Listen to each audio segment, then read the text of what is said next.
sit there and just pump this through one until it gets clean. The important thing is, if you're going to do it this way, is that you slightly rotate the cylinder so you don't always, so one guy doesn't only get a clean a clean pad, and one of these cylinders only gets the dirty pad, right? So you got to keep rotating it around so that all of the cylinders end up getting an opportunity to have a clean pad run through them. And of course, for the final test, I want that pad to be clean through all 6 of them, so it should be the same. There we go.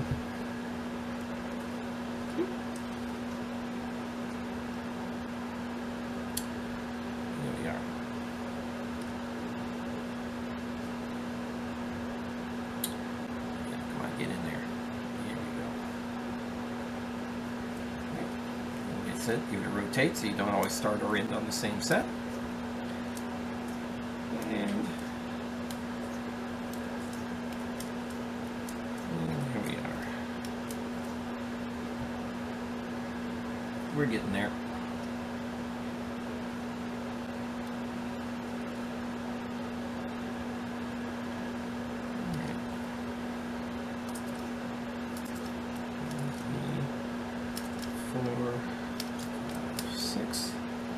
And we're doing fine. We're fine.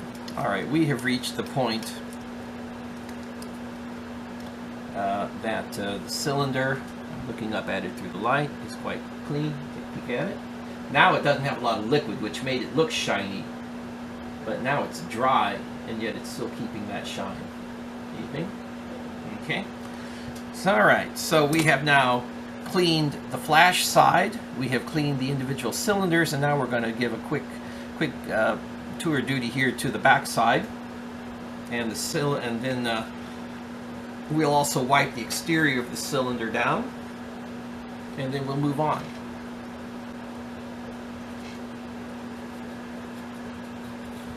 The rim side, even though it doesn't get a whole lot of flash, it gets a fair amount. It gets a fair amount. So give it a good soaking. It doesn't need as much work as that front side. That front side, the flash side, it takes a lot of abuse. Yes, it does. All right.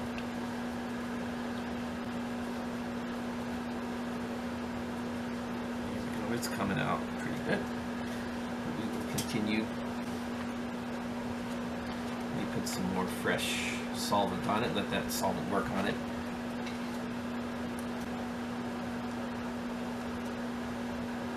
The solvent works pretty much instantly, but again, for caked on dirt and for hard parts, letting it soak helps. But you know, it's also more or less a contact type cleaner too, so it'll really clean this up. And yeah, some people might say, wait a minute, you're kind of pushing some dirt back into the cylinders. Yeah, you can go ahead and clean the rim side and the flash side first, and even the exterior, before you start working on the interiors of the cylinder. No problem with that. Get your order the way you want to do it. Alright, I am now rubbing it in a different area of the pad, and all that's coming off is solvent. Very nice, very nice. Okay, now I'm now going to take a little bit of solvent and just give it a good rub on the outside of the cylinder, the visual part, just to make sure there's any powder residue there. Get rid of it. So now I'm doing the outside, especially these little wells. These little well points can pick up a lot of powder residue. There's one, these wells here. So make sure your finger goes down into those wells to put some solvent in there, and then we'll give it a quick brush with the nylon because it's relatively clean already. But even doing a little brushing here, you can see some powder residue comes off, and that's good. That's what we want to get rid of. Take your brush, hit the wells, and also the turning mechanism. These wells here were cut in to reduce weight. Sometimes they're solid on certain weapons, but these devices here are actually what lets the cylinder advance with a single action or a double action operation. So they're important, and you need to keep them clean. And that's what they do. Give give it a quick go around. There we are. Yay.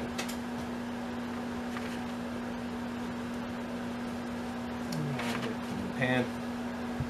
And now we're drying it. Now we're going to get the solvent off of it, because again, you don't leave solvent on. Now a lot of solvents are designed to evaporate. Good ones like Hoppies do that, but nonetheless, I don't like to leave it on.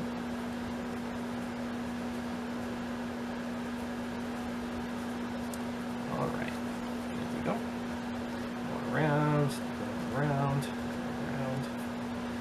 And now I'm using my fingernail to dig around the turning mechanism here on the rim side of the cylinder. Make sure it's good and clean. Get all that powder residue off. And there you go. Sorry guys, had a little problem with the camera. It turns out the Canon SX420 SI automatically stops shooting movies after 30 minutes. Now maybe it's a default that I got to go in there and find.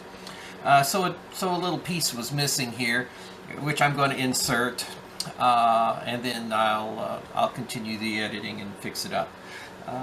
So what I was about to do with the cylinder was we were going through the final components of the cylinder cleaning, and there is one other component that needs to be cleaned on the cylinder, and I want to make sure that we get that. So put it in the half-cocked position, make sure the weapon is empty, which it is. Leave it on safe because it doesn't matter. Push the pin release mechanism, which will pull out the cylinder rod. Open the bail, and out comes the cylinder. And what we were, the very last little component to do is the section here inside. This, you notice here how freely it turns because it's been well maintained over the years. But it's important that we get any powder residue or primer chemistry that might get inside the center support hole. So let's go ahead and take care of that real quick. Let me get these other items out of the way. There we go. I'm going to take a little bit of solvent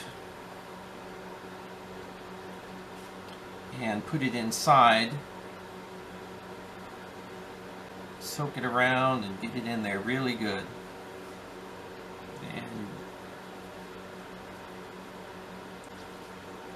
And I will also talk about lubrication, but this is a bearing point. And putting a little bit of oil in here and then wiping it well so that it's just a microscopically thin layer of oil is a good for this particular load-bearing component of the cylinder. So here you go. You see you got a lot of crud out of there.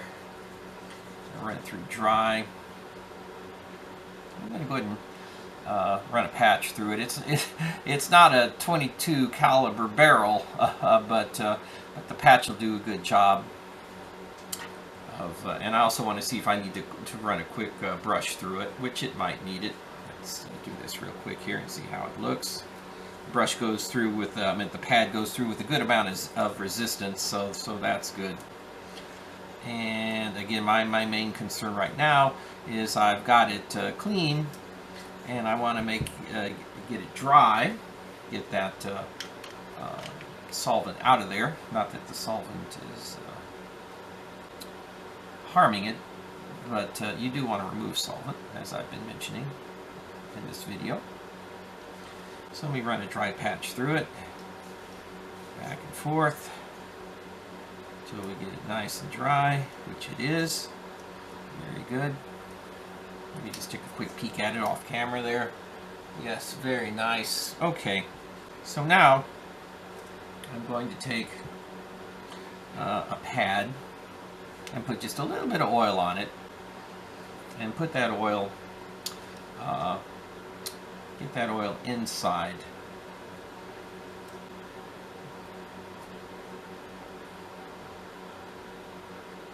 Okay, so you just put a little on the pad, let it soak in. Don't want a lot of it, it spreads out good. Okay, and Let's run that guy in there and run out. Because remember, the lubricant will be an attractant for debris and dust, and the powder flash will get in there. So I put it in there. Oh yes, it's got a beautiful sheen to it. Now I'm going to put a dry pad through it.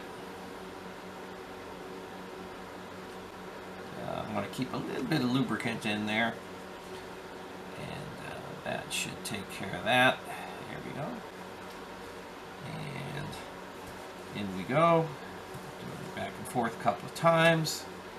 Give it a little twist if you want to really make sure you're getting full coverage, but it's a good tight fit. And voila. And remember, when you think you've done it right and you've done it enough, hey, one more is not going to hurt. So I'm going to put one more dry pad through it. And voila, we have got ourselves a nicely. Now I believe I'm going to go ahead and go back into the edit it back to the video point about where we are right now. You'll see my shirt change and things like that. It's like we go back to the older video with my daughter. But I wanted to make sure that we covered that because we want to do it right. And regrettably, I've now learned that the camera, and for those of you that own a Canon SX 420 SI, it seems to automatically shut off after 30 minutes of video. All you have to do is push a button and fire it up again, and it'll shoot another 30 minutes. But, you know, that's something I just discovered. Dry. All right. So what we have done so far is we've done the cylinder bearing pin and the cylinder, and they're clean. I'll put them off to the side.